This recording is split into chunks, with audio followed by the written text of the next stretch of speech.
Spread your wings and fly, go!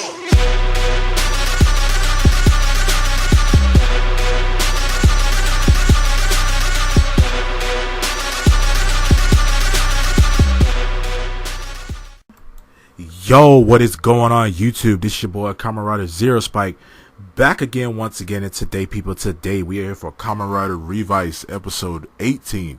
This episode was miles. I'm talking about miles better than episode 17.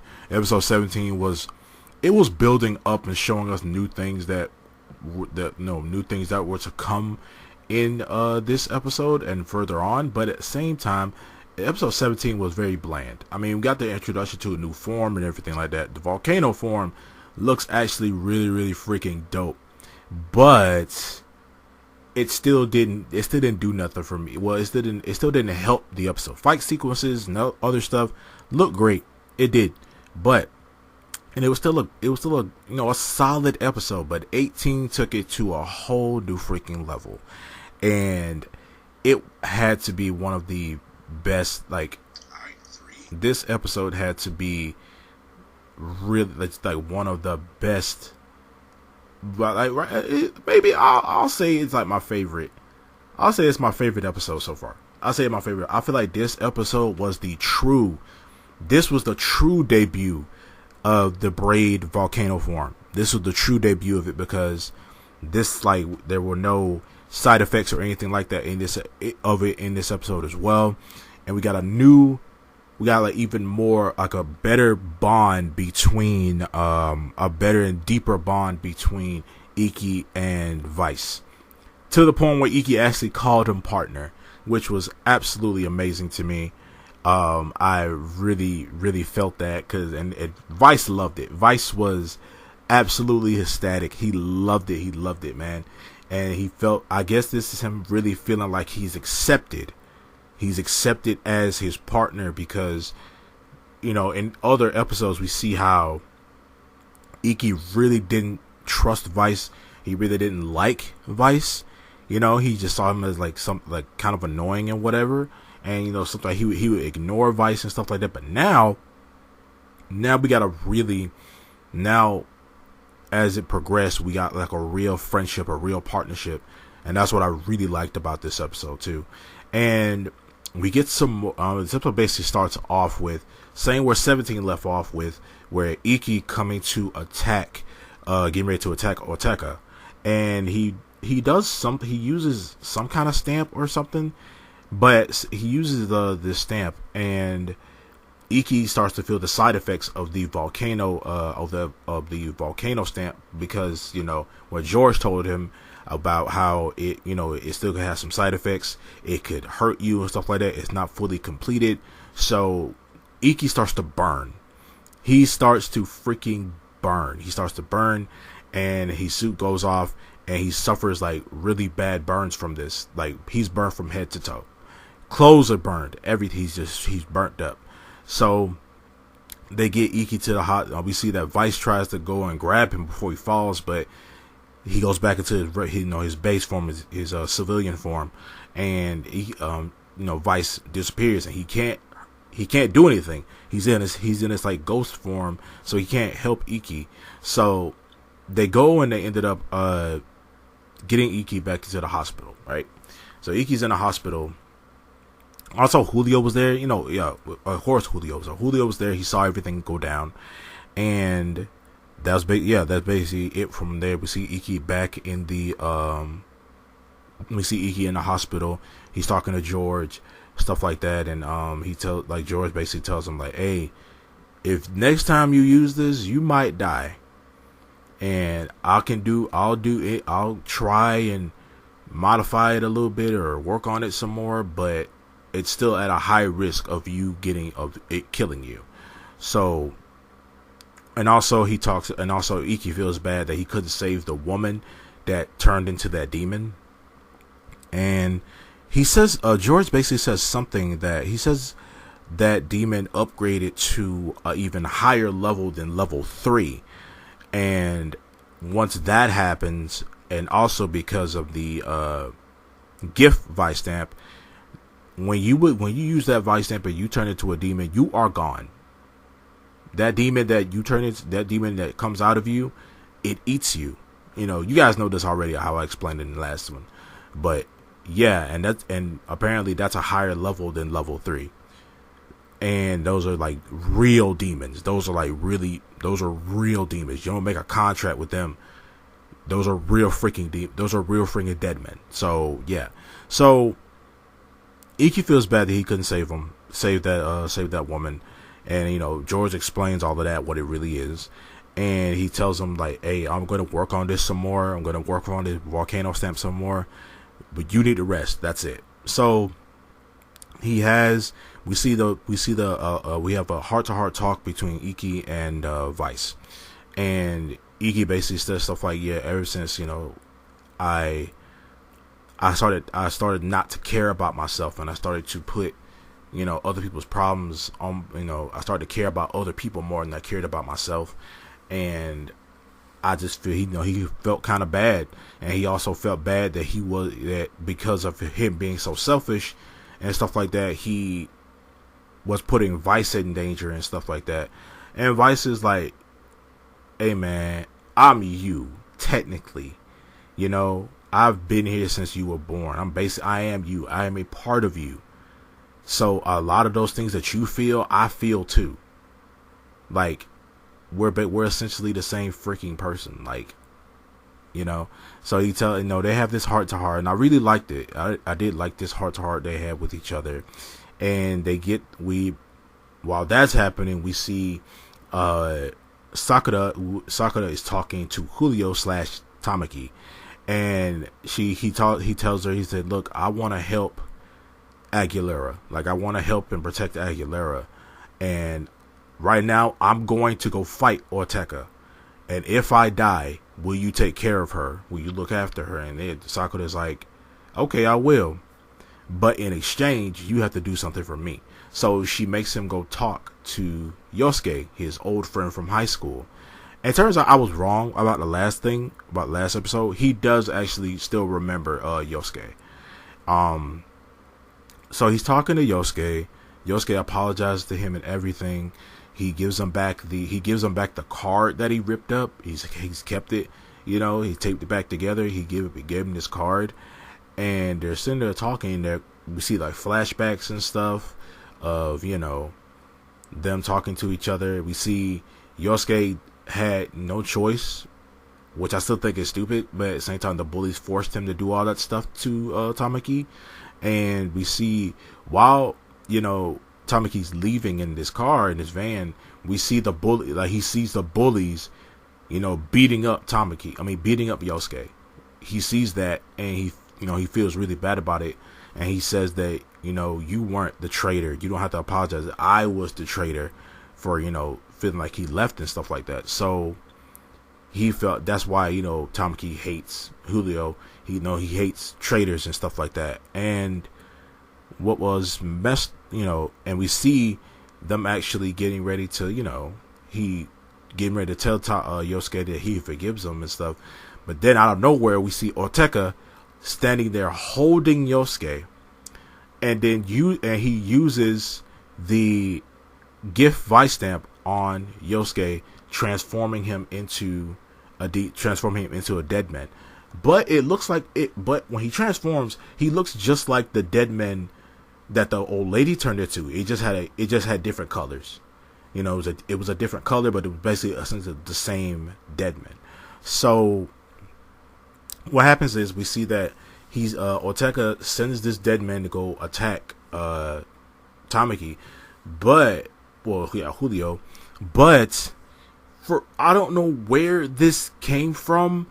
I guess maybe it was from like sheer emotion and stuff like that. Seeing his old best friend die in front of him, and turning him into a demon and stuff like that. And he also knows that there is no coming back from this.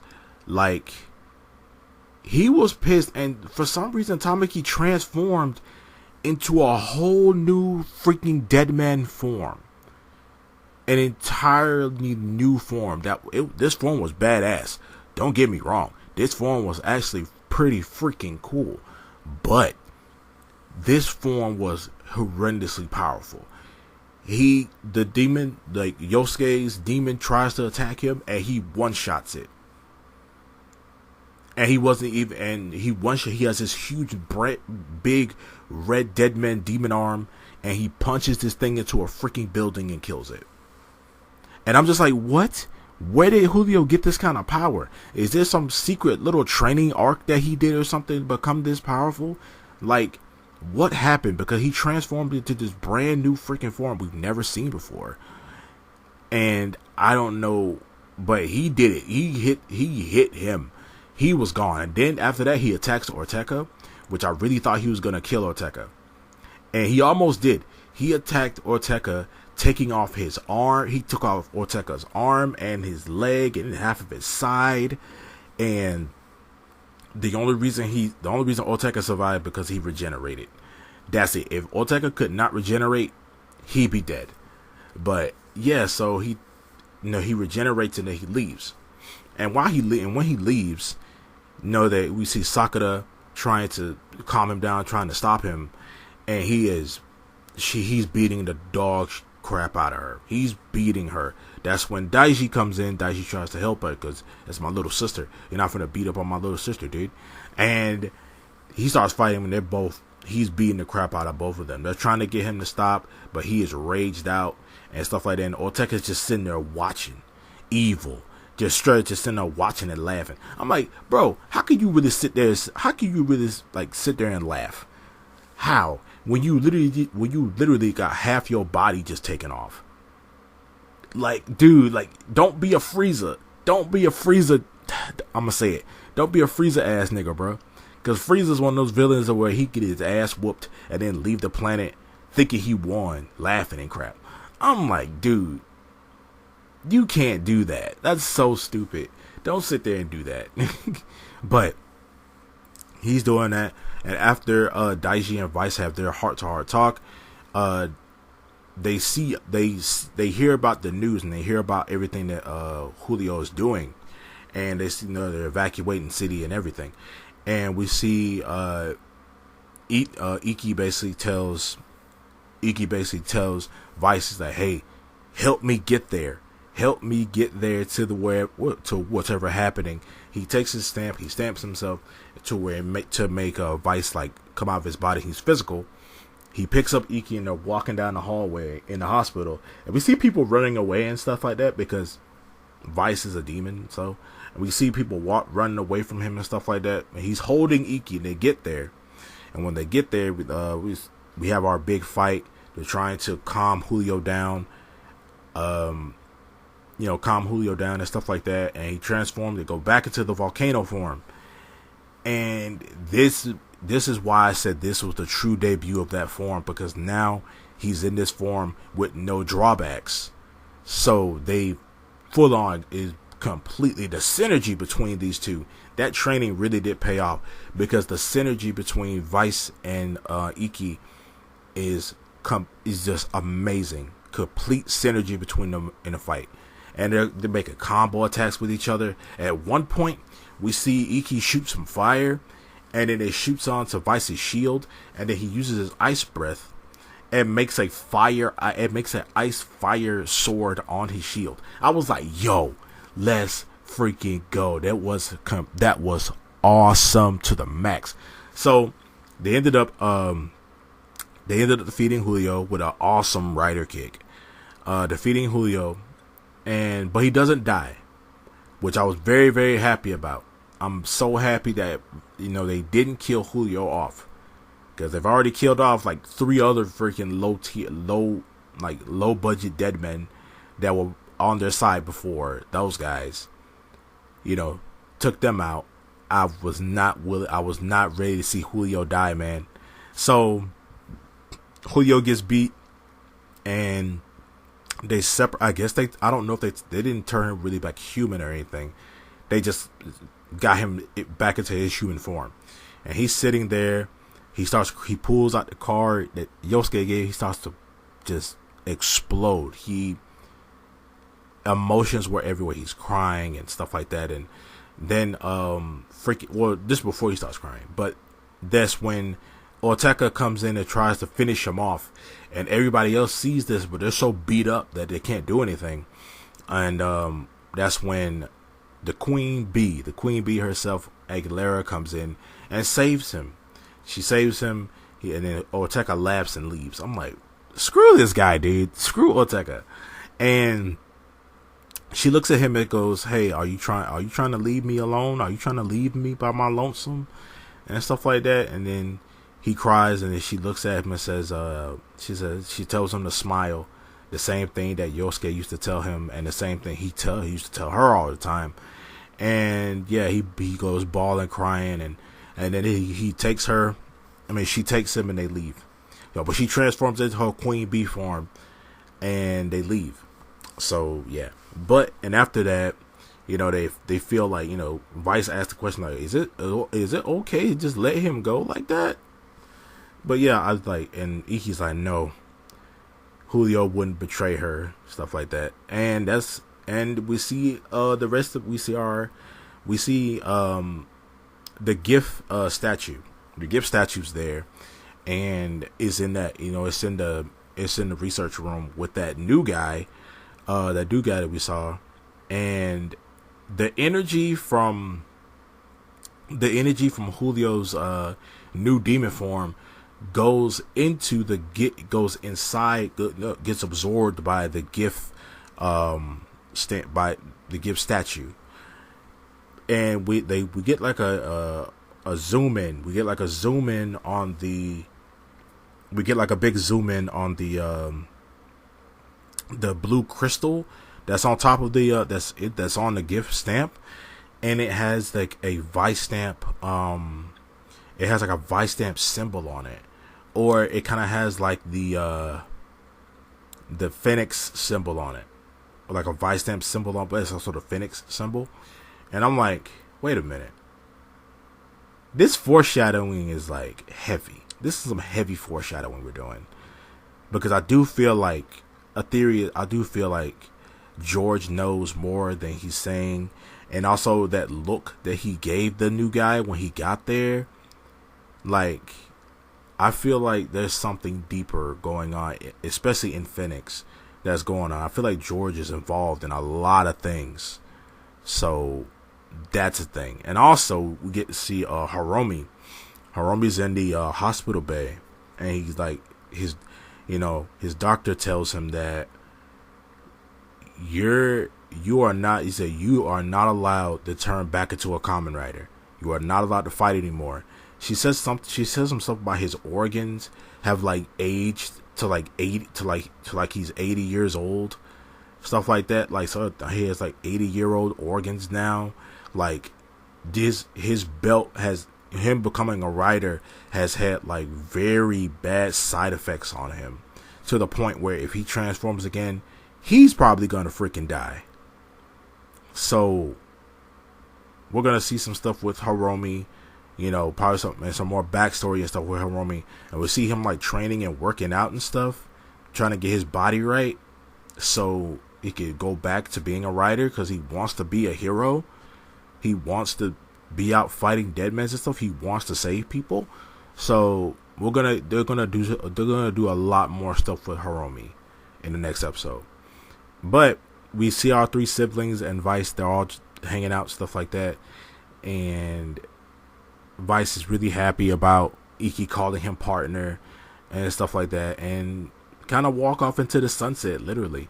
But this was a very, very good episode. This episode was a lot better than 17, like I said before. But other than that, guys, you guys let me know down in the comment section below what you guys think about this episode. Did you like it? Did you hate it?